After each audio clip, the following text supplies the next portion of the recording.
తిరుపతి జిల్లా నాయుడుపేట గ్రామ దేవత పోలేరమ్మ జాతర సందర్భంగా మొట్టమొదటిగా జరిపే అమ్మన్ని చాటింపు పూజా వేడుకలను మంగళవారం అర్ధరాత్రి వేడుకగా జరిపారు.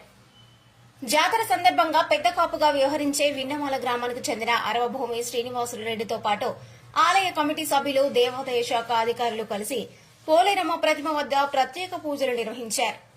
ముందుగా పడమటి వీధిలోని కుమ్మరి నివాసం వద్ద నుంచి ప్రత్యేకంగా మట్టితో తయారు చేసిన పోలేరమ్మ ప్రతిమను ఊరేగింపుగా తీసుకువచ్చి శెట్టిపల్లి వారి వీధిలో ఉన్న అమ్మని అత్తారీలుగా పిలువబడే ప్రదేశంలో ప్రత్యేక అలంకరణలు చేపట్టారు. అక్కడి నుంచి పోలేరమ్మ ప్రతిమను బజారు వీధులలో ఉన్న కూడలి వద్దకు చేర్చి కుంభం పోసి ప్రత్యేక పూజలను నిర్వహించారు. అనంతరం పోలేరమ్మ ప్రతిమను సమీపంలో ఉన్న విన్నమాల వారధి వద్ద నిమజ్జనం చేశారు.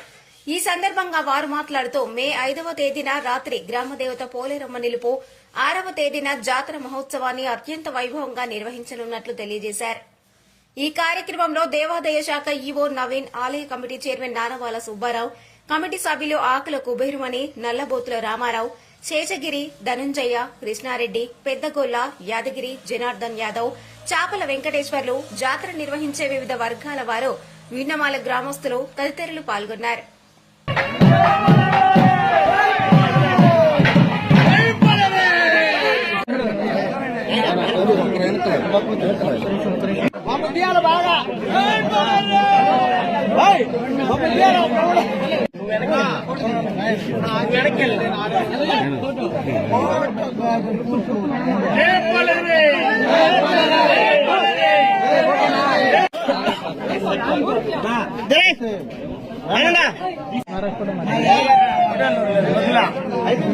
కానీ మీకు పని చేసుకోండి.